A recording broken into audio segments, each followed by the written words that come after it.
everybody, Peach here, and welcome to episode number 7 of the Omega Arms series. Now, when I belonged to a commercial gym, one of my favorite machines to use on chest day was the Hammer Strength plate-loaded chest press machine. But now that I built the Omega Arms, I basically have one in my home gym. So, let me show you how to set it up. Now, if you're new to the Omega Arms series, be sure to consult episode 2 of the series to learn how to build your own Omega Arms and its brackets. And a link to that video will appear at the end of this video.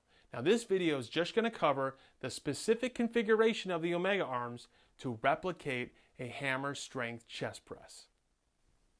Okay, so here I have the Omega Arms in temporary storage mode, and this configuration allows me to use my rack for bench, squat, etc., and then subsequently transition very quickly to using the Omega Arms. So let's set this up. So what I'm going to do is I'm going to remove this 12-inch nipple that's keeping the Omega Arms out of the way, like so, and now I'm going to add it to this first floor flange. All right, next step is optional. You can add a plastic lid. I cut a hole in it and put some duct tape on it just to reinforce it. And by putting this over the floor flange, you'll protect your weights from getting scratched up by the floor flange. So we'll throw that on.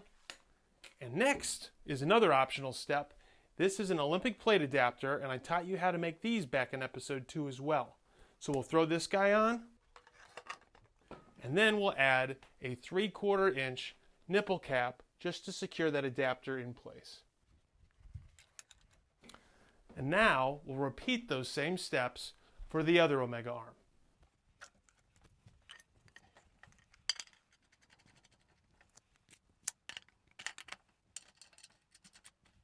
All right, now we can slide the Omega Arms inward.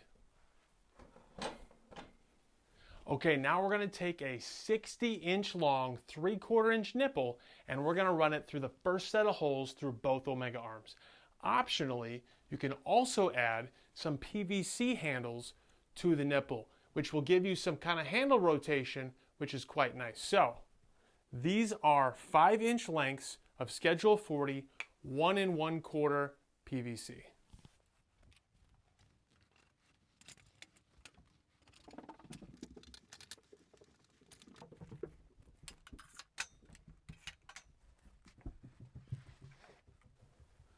Now, as you can see, this configuration makes both arms move in tandem. If you're looking for them to operate independent of one another, we need to use a different handle type. So, what we're going to do is we're going to remove the 60-inch nipple, and we are going to use these guys. Remember these?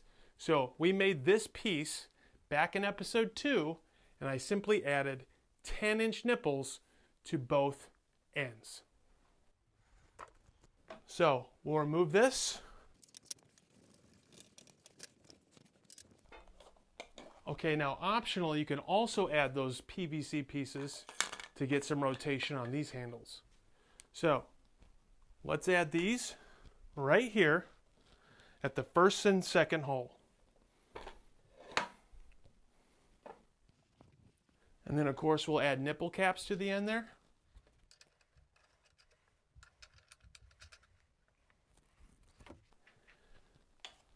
And the other handle.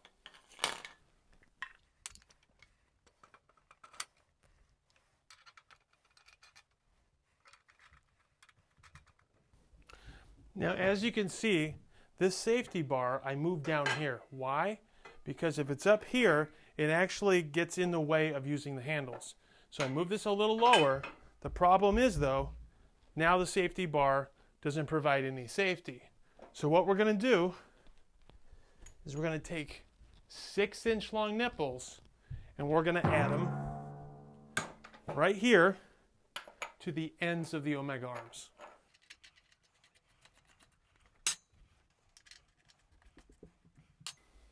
Voila! Now we're ready to add weight.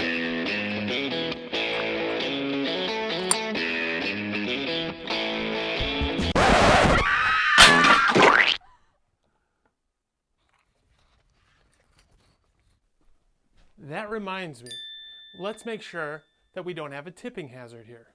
All right, so to prevent your rack from tipping over, either bolt down your rack add a loaded barbell to the rear of your rack to act as a counterbalance, or do what I do.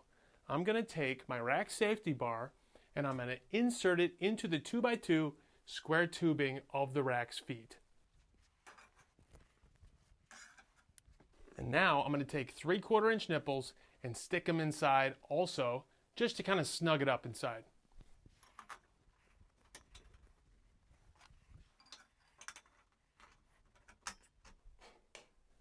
Now what I just did was essentially added 2 feet to my rack's feet. Ain't no way in hell this thing's going to tip over now.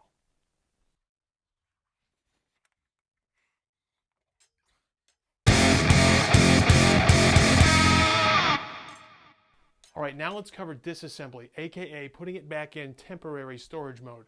So what we'll do is we're going to remove all these optional accessories here. Okay, and now we're going to remove this 12-inch nipple here and here, and then remove this safety bar. Then we simply slide the Omega arms to the side.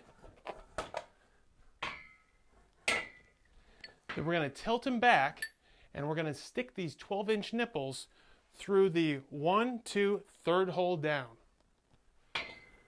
And in doing so, we're going to keep them out of the way so that we can freely use our rack to bench, squat, etc. That's it. Well, that does it for this episode, and I look forward to seeing you again in the next episode of the Omega Arms series. So, be sure to subscribe to the channel to be alerted the moment the next episode drops.